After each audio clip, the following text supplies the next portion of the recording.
In this video, we will be discussing about Warson's algorithm. Warson's algorithm. Now, what is this thing, right? Suppose in a matrix I have an element Wij. I can write my Wij as Wij or Wik and Wkj.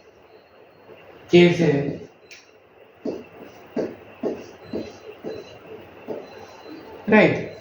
Now suppose I have a set A which is given as 1, 2, 3 and relation R given as 1, 2, 2, 3. Now what I will do? I will make a matrix. Suppose W0 is my start matrix and this I can make as like this 1, 2, 3, 1, 2, 3, right?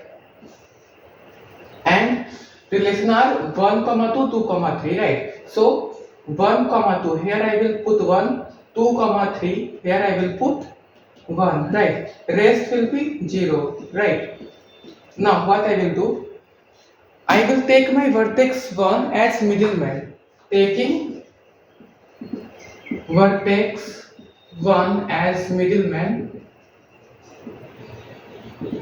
I will check whether my here k is equal to 1, whether my Wij will be equal to this or not, right? So as I can see, first I will start when my vertex 1 I took, right? Now which row have 1, right? Which rows have 1? For vertex 1 I took W, right? Vertex 1, this column which is 1, none is 1, right? So I got that none of the row has 1, right? So Wi and 1 is having here 0, right? Now taking vertex 2 as middleman, right? So as I took vertex 2, that is this column, I got one row having 1, right? Row 1 has a 1, so here I will write I is equal to 1, so W, right? 1 and 2, right? W1, 2 I will write, right? Now in row 2, right, what will happen? Column 2 row 1 has a 1, 1, right? Now 1, 3 is this. Yes, this will go where? This will go here, right? From row 2, where can vertex 2 go, right? From row 2, where can vertex 2 go?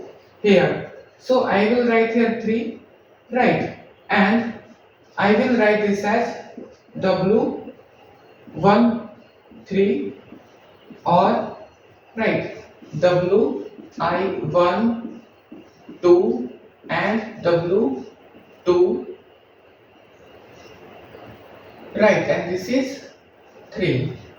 So 2, 3, 2, 3 is 1, 1, 2 is 1, this gives me 1, and this will, whatever the thing, it will give me 1. So here I can write 1. Now I took vertex 3, yani k is equal to 3. Here I can have, right, I can have my, when I go vertex 3, vertex 3 as middleman, I can have my column 3 which has rows 1 and row 2 have 1, 1. But this cannot go anywhere, right? They can go nowhere, right? So it will be W, right? W3J will be having 0, right? No new connection, and my final answer will be R plus which will be equal to this updated matrix, which is 1, 2, 2, 3, and the new one 1, 3, right? This is my updated matrix. So this was all about Warsa's algorithm, right? Now we will go into the next topic, equivalence relation.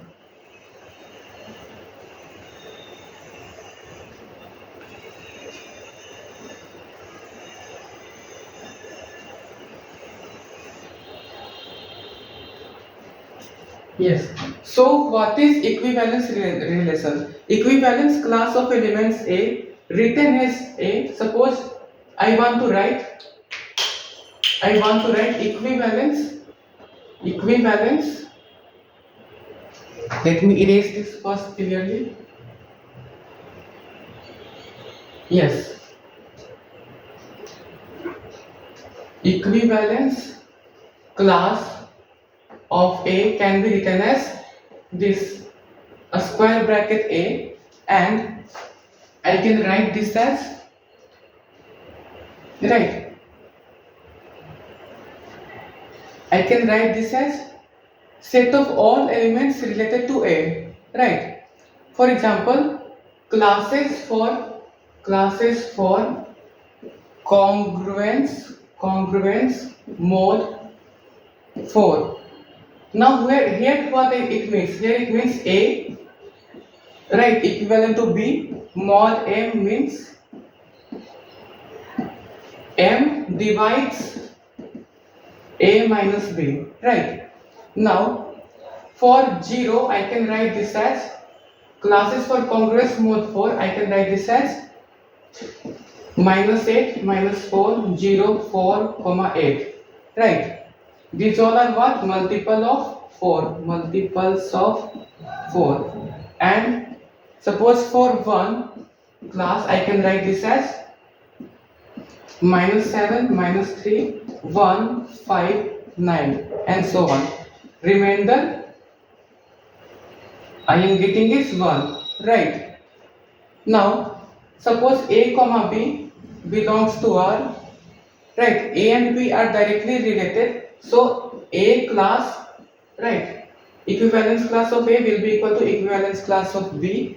They belong to the same equivalence class, and equivalence class of A intersection equivalence class of B is never gonna 0, right? Their classes share at least one element, right? Now equivalence relation is what? A relation R on set A is an equivalence relation if it satisfies all three of these. First is reflexive equivalence relation. First is reflexive. Every element relates to itself. Every element relates to itself, right? So A comma A should belong to R for all A, right? Second should be symmetric, right? If A comma B belongs to R, right, then B comma A also belongs to R, right? It in both ways, right?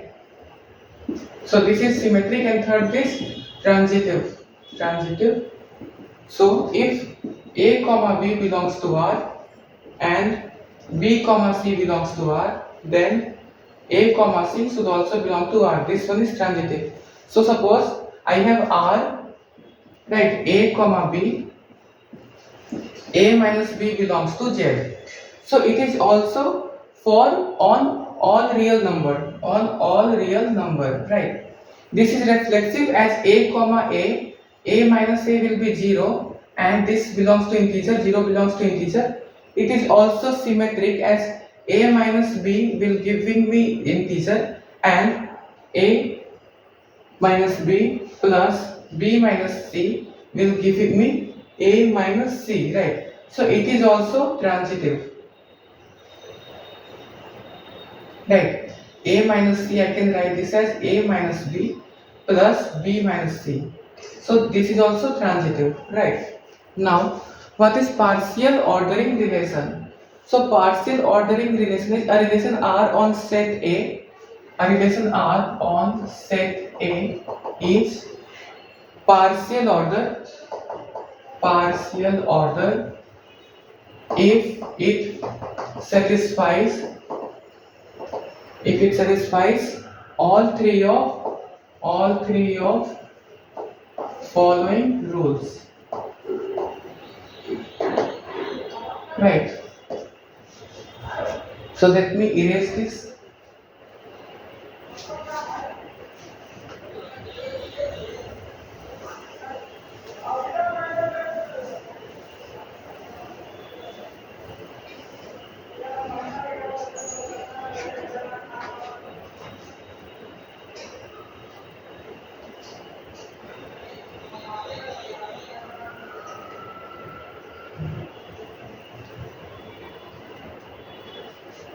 So first is reflexive, that is A greater than equal to A for all N, right, for all A. And next rule is anti-symmetric, that is if A is greater than equal to B and B is greater than equal to A, then I will be having only A equals to B, right? And then transitive,